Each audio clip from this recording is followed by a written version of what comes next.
గుర్తించింది. దీనికి సంబంధించి మరింత సమాచారం తెలుసుకునే ముందు షార్ట్ బ్రేక్ తీసుకుందాం. Stay with us.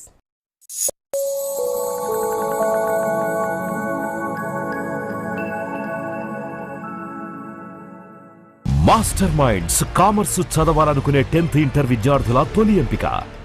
Master minds commerce చదవాలనుకునే 10th ఇంటర్ విద్యార్థుల తొలి ఎంపిక. Feel the vibe. Luxury is more than a home. It's a lifestyle. More space, more light. Every day feels right. Private gardens, open skies. Live your dream, level up your life. City clothes get so far. Peace is who you are. Not just living, it's your drive. Welcome to the Casa Grande vibe. Never found this a higher place built for a business class flow. We're winning all day, uh-huh. This is how we stay, uh-huh. Launching Casa Grande Vibe at Rajendra Nagar, 5 BHK Villa Community from just 3.2 crores. Master minds commerce చదవాలనుకునే 10th inter విద్యార్థుల తొలి ఎంపిక. Master minds commerce చదవాలనుకునే 10th inter విద్యార్థుల తొలి ఎంపిక. Master minds commerce చదవాలనుకునే 10th inter విద్యార్థుల తొలి ఎంపిక.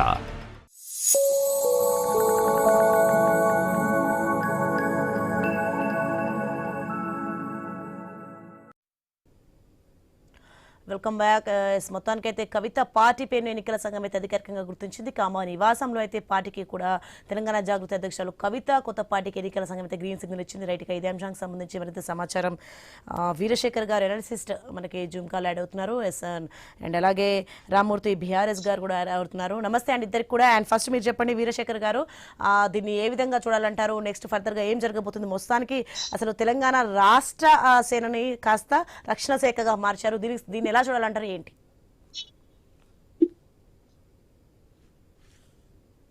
ఎస్ వీరశేఖర్ గారు వినిపిస్తుందా అండి?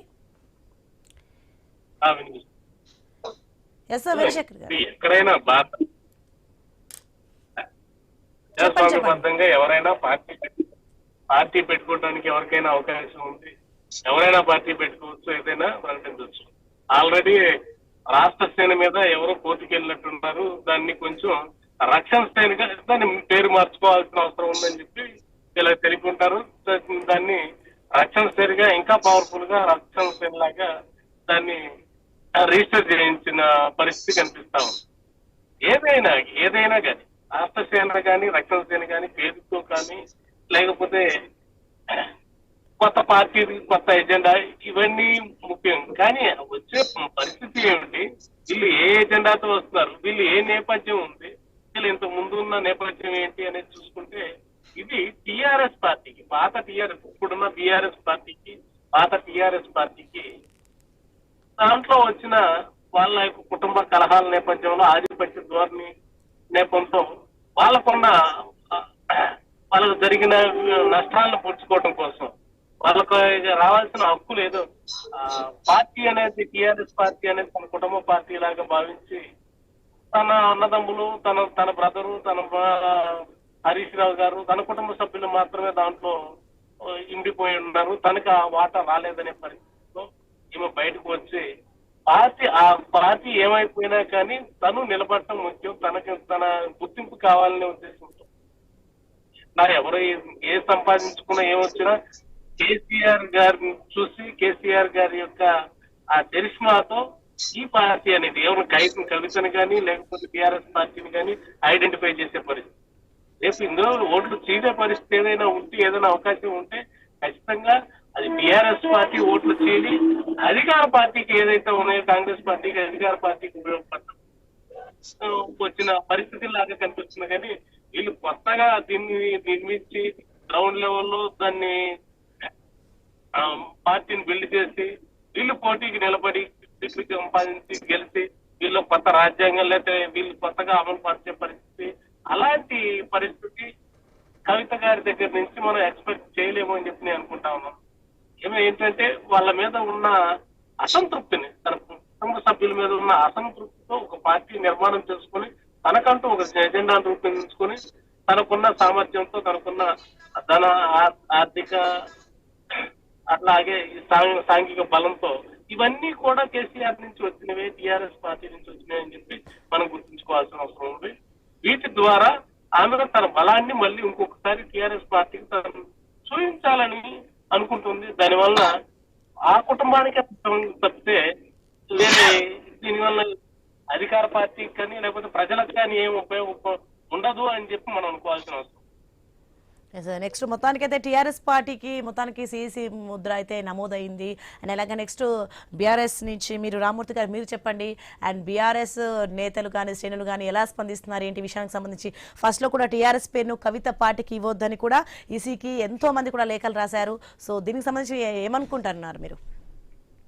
మేము ఎవరైనా కూడా మీ లేఖలు రారు. మా పార్టీ నుంచి ఎవరైనా ఏ పార్టీని పెట్టుకోవచ్చండి. ఇంకోటి ఏంటంటే కాంగ్రెస్ పార్టీ కూడా చాలా సార్లు ముక్కలు కావడం జరిగింది. ఇందిరాగాంధీ ఉన్నప్పుడు వాస్తవంగా సీనియర్లు జూనియర్లని కాంగ్రెస్ ఆరగడం పుట్టడం జరిగింది. అదే విధంగా కాంగ్రెస్ పార్టీ నుంచి వెళ్ళి దాదాపు పెద్ద పార్టీలో ఒక 15 నుంచి 20 పార్టీలు పుట్టడం జరిగింది. దాని తర్వాత ఇప్పుడు కాంగ్రెస్ పార్టీ పుట్టినప్పటి నుంచి ఇప్పటివరకు 141 సంవత్సరాల్లో దాదాపు 50 పైనే పార్టీలు పుట్టడం జరిగింది. ఒక పార్టీ పెద్దగా అవుతున్నప్పుడు అందులో చిన్న చిన్న పార్టీలు పుట్టడం వాస్తవం. ఇంకోటి ఏంటంటే ఇప్పుడు పూర్తిగా, ఎందుకంటే మొన్నటిదాకా తెలంగాణ రాష్ట్ర సేన అసోసియేషన్ అన్నారు. ఈ రోజు అయితే తెలంగాణ రాష్ట్రానికి సంబంధించి ఏదో ఒక కొత్త పేరు మళ్ళా చేసుకోమన్నారు, తెలంగాణ రక్షణ సేన అని. ఆ తెలంగాణ రక్షణ సేన లేకపోతే కాంగ్రెస్ రక్షణ సేన లేకపోతే రేవంత్ రక్షణ సేన అన్నది ముందు పోతుంటే తెలుస్తుంది. అదే విధంగా ఎన్ని పార్టీలు పుట్టినా కూడా తర్వాత కాలగర్భంలో కలిసిపోయినా కూడా చాలా ఉన్నాయి. ఎందుకంటే టిఆర్ఎస్ బిఆర్ఎస్ అన్న ఒక బ్రాండ్, అది వాస్తవంగా చెప్పాలంటే కేసీఆర్ ముఖం. ఆ ముఖాన్ని ఎవరు కూడా ఏ మాత్రం మార్చలేరు. ఇంకోటి ఏంటంటే ఒక పరుష పదజాలంతో ఇంకో వ్యక్తులను విమర్శించి ఏదో పార్టీ, ఇంకోటి ఏంటంటే ముఖ్యంగా కవిత గారు వచ్చిన పార్టీ అంశం ముఖ్యంగా చూసుకుంటే ఆమె క్లియర్ గా నా వ్యక్తిగతమైన సమస్య, నా ఆత్మగౌరవ సమస్య అన్నది. ఎవరి వ్యక్తిగతమైన సమస్య అయినా ఓరే ఆత్మగౌరవాన్ని అయినా జనాల మీద రుద్దితే అంత ప్రతిస్పందన ఉండదు. ఇంకోటి ఏంటంటే ప్రజల కోసం పుట్టిన పార్టీలు అయితే వాస్తవంగా మరణ కొనసాగుతాయి, కానీ ప్రజల కోసం పుట్టిన కాదు. వాస్తవంగా అయితే కవితకు సంబంధించి ఏదైతే ఆమె అంతర్గతంగా ఏదైతే ముఖ్యమంత్రి కావాలనుకుంటున్నో, ఇంకా ఫర్దర్ గా ముందుకు పోవాలనుకున్న క్రమంలోనే పుట్టిన ఆమె వ్యక్తిగత అంశం. ఇది వ్యక్తిగతమైన పార్టీ మాత్రమే, ఇది ప్రజలకు సంబంధించిన పార్టీ కాదు. ఎస్, నెక్స్ట్ వీరశేఖర్ గారు, మొత్తానికి ఇలా సిమిలారిటీ నేమ్స్ తో ఇలా ఇవ్వడం కరెక్టే అంటారా? ఇంకా ఒక్క నిమిషం ఆగండి, ఇంకా పూర్తిగా రాలేదు, పేపర్ బయట పెట్టలేదు వాళ్ళు. నాకు తెలిసి మళ్ళీ అసోసియేషన్ ఇంకా కింద ఇంకా తోక ఉంటది. పూర్తిగా బయటకు వచ్చిన తర్వాత టీఆర్ఎస్ అని మాట్లాడుకుంటే బాగుంటది. ఎందుకంటే వాళ్ళ అఫీషియల్ పేజ్ లో గానీ వాళ్ళకి సంబంధించిన పేజ్ లో గానీ మాకు ఈసీ ముందు చెప్పిందని చెప్తున్నారు. టీఆర్ఎస్ అని ఆమోదం వచ్చింది, తెలంగాణ రక్షణ సమితి అని ఏదో అంటున్నారు. అది వాస్తవంగా రక్షణ సేన, తెలంగాణ రక్షణ సేన అని కొందరు అంటున్నారు, కొంతమంది రక్షణ సమితి అని కొంతమంది అంటారు, కొంతమంది ఇంకో విధంగా మాట్లాడుతున్నారు. ఇంకోటి క్లారిటీ లేదండి. ముఖ్యంగా ఏంటంటే కవిత గారి పార్టీ ఈసీ ఆమోదించింది ఏది ఉందో ఫస్ట్ అది బయట పెట్టాలి. అది వాస్తవంగా 4 అక్షరాల పార్టీ 3 అక్షరాల పార్టీ అప్పుడు తెలుస్తుంది. ఎస్, నెక్స్ట్ మీరు చెప్పండి. అంటే మొత్తానికి దీన్ని అంటే ఎలా చూడాలంటారు? అంటే ఈ పార్టీ ఇలా పెట్టడం, ఈ పేరు పెట్టడం కరెక్టే అంటారా మీరు?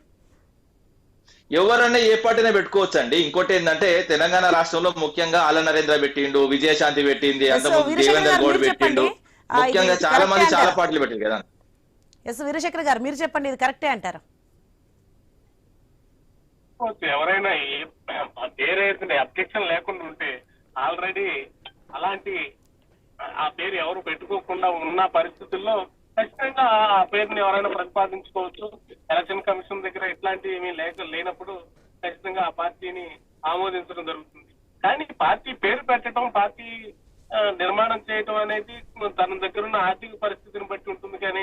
కానీ పార్టీ నిర్మాణంలో అంటే గ్రౌండ్ లెవెల్ నుంచి పార్టీ నిర్మాణం జరగాలంటే, వార్డు లెవెల్ నుంచి కార్యకర్తల నుంచి ఆ పార్టీ ఎదగాలి అంటే ఖచ్చితంగా దానికి ఒక సిద్ధాంతపరమైన ఆలోచన ఉండాలి.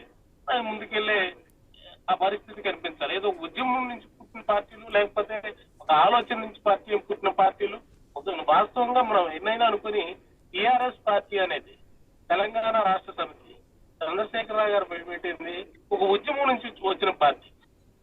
దానివల్ల ఆయన 10 ఏళ్ళు అధికారంలో ఉండి తన ముఖ్యమంత్రి చిన్న ఉద్యమం నుంచి ముఖ్యమంత్రి దాకా ఎదిగిన పరిస్థితి. ఈ పరిస్థితి ఇలాంటి ఆలోచన అయితే ఇలాంటి ఉద్దేశాలు కానీ ఆమెకి ఎటువంటి పరిస్థితులు ఈనాడు ఈ కవిత గారు పెట్టే పార్టీలో ఆమెకేం కనిపిస్తుంది. ఆమెకి కనిపించే పరిస్థితి ఏమిటి అంటే తనకున్న అసంతృప్తి, ఆ కుటుంబం నుంచి తనకు రావాల్సిన తన తండ్రి నుంచి వచ్చింది పార్టీ, తన తండ్రి నుంచి వచ్చిన అధికారం, అందులో భాగస్వామ్యం. రైట్, థ్యాంక్ యూ రామ్మూర్తి గారు. Right, thanks for information Veerasekhar గారు.